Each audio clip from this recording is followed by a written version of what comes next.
Salut à tous, je m'appelle Raphaël et aujourd'hui on va parler de la famille, et particulièrement l'abondance du cœur de Dieu pour vos enfants, pour votre famille, pour votre maison, pour la cohésion qu'il y a à l'intérieur de votre foyer.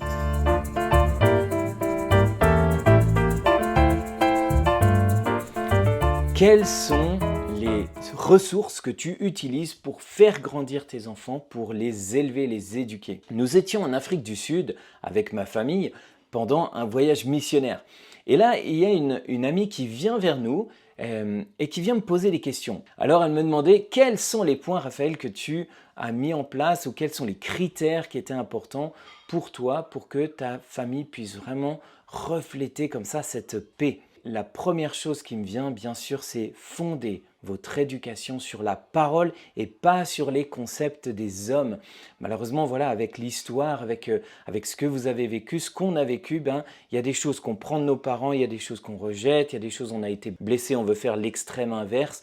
Enfin voilà, des fois on a un peu du chenille comme ça. Eh bien, faites mourir toutes ces choses qu'elles n'aient plus d'autorité dans votre vie. Faites mourir ces blessures, faites mourir les frustrations pour que le Seigneur puisse établir vraiment des bonnes fondations, des bons fondements dans votre éducation. Mais voilà ce que j'ai pu lui dire. La première chose, c'est l'importance de la relation. Alors ça peut paraître banal, mais je vous assure qu'aujourd'hui, eh bien c'est essentiel. On ne regarde presque plus nos enfants. On regarde beaucoup les téléphones portables, on regarde beaucoup d'écrans, mais nos enfants, on n'arrive des fois plus à les regarder, à prendre vraiment le temps avec eux, de les faire grandir, de jouer avec eux. Prenez le temps de jouer, de faire des jeux de société, de rigoler ensemble, d'inventer des histoires, de chanter ensemble, de chanter la parole, de lire la parole ensemble, de prier, de se tenir les coudes aussi dans la prière.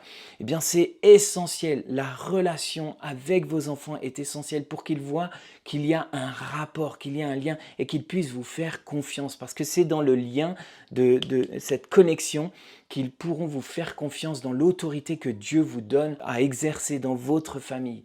Mais ça vous donne aussi, vous, la confiance dans vos enfants. Parce que plus vous les connaissez, plus vous connaissez leur cœur, eh bien, plus vous aurez confiance en eux. Donc, l'importance de la relation.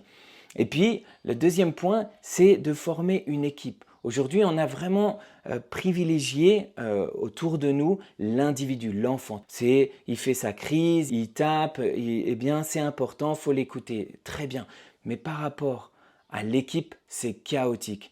Donc c'est très très important aussi de fonctionner en équipe. Et quand on est une équipe, on fait attention les uns aux autres. Ça veut dire quoi? Ça veut dire que celui qui fait sa crise, il doit considérer ce que je suis en train de faire, bien ça amène le chaos dans ma maison. Ça amène le chaos dans l'équipe. Et là, on n'est pas en train de gagner. On n'est pas en train d'avoir des victoires. Bien sûr, chaque individu est important, mais si on prend soin les uns des autres, eh bien, moi, je vais prendre soin de mes enfants vont prendre soin les uns les autres, ça va être mutuel et c'est extrêmement fort. Et là, la victoire gagnée dans une équipe, c'est quand on vit le fruit de l'esprit au milieu de l'équipe. Eh bien là, c'est la plus grande victoire, la paix, la joie, la foi, la maîtrise de soi et tout le fruit de l'esprit. Ensuite, j'ai parlé de la crainte de l'autorité. C'est une des choses que j'ai remarqué aussi, les enfants n'ont plus cette crainte de l'autorité, globalement, bien sûr. Ils ne craignent plus leurs profs, ils ne craignent plus les parents, ils ne craignent plus les grands-parents ou les adultes qu'ils ne connaissent pas. Souvent, il y a du mépris, de la moquerie avec des adultes, et ça, ce n'est pas le cœur de Dieu. La crainte de l'autorité, c'est de savoir ça ne va pas. Il y a une autorité et je veux respecter cette autorité. Aujourd'hui, aussi dans le monde chrétien, on va dire oui, mais il n'y a plus de crainte dans l'amour. Jean nous dit, il n'y a pas de crainte dans l'amour. L'amour parfait bannit la crainte. Mais qu'est-ce qui est écrit au-dessus? Il y a une condition. Et cette condition, c'est si vous demeurez parfait dans l'amour.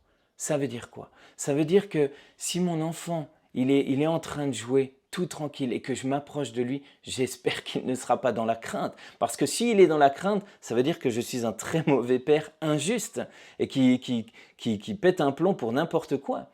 Mais si quand je m'approche de lui alors qu'il est en train de jouer, il est tout content que je m'approche, eh bien ça montre qu'il y a une autorité saine. Mais quand il fait une bêtise et que je m'approche et qu'il y a là, oh mince, eh bien ça, c'est la crainte de l'autorité. C'est un fondement qui est finalement mis en lumière quand l'enfant va pécher. Comme nous. Est-ce que je crains Dieu tout au long de ma journée? Je suis en train de prier, je dis, qu'est-ce qui va se passer? Non, non, parce que c'est mon Père, donc je sais, j'ai confiance en mon Père, il est juste, et je sais qu'il c'est pas un tortionnaire. Par contre, si je suis faux, si je suis en train de parler de quelqu'un en mal avec quelqu'un d'autre, mais j'espère que la crainte de Dieu va me ramener, me retirer ces paroles de la bouche et me faire arrêter. Et ça, si vous développez ça dans votre famille, eh bien avec Dieu, votre enfant va aussi développer cette saine crainte de Dieu. Voilà quelques points, et il y en aurait d'autres, mais c'est un encouragement aussi pour aussi regarder quelles ressources vous avez utilisées, vous, par rapport à votre famille, pour qu'ils puissent grandir dans l'amour et dans la présence de Dieu. Et que dans votre maison, il y ait la paix, la sérénité, parce que le plan de Dieu originel pour la famille, eh bien, c'était l'ordre et la paix. Vous pouvez trouver des livres qu'on a écrits justement sur ce thème du couple et sur le thème de la famille sur le site vieenabondance.ch. Allez regarder et je vous souhaite vraiment une famille unie et bénie. Amen.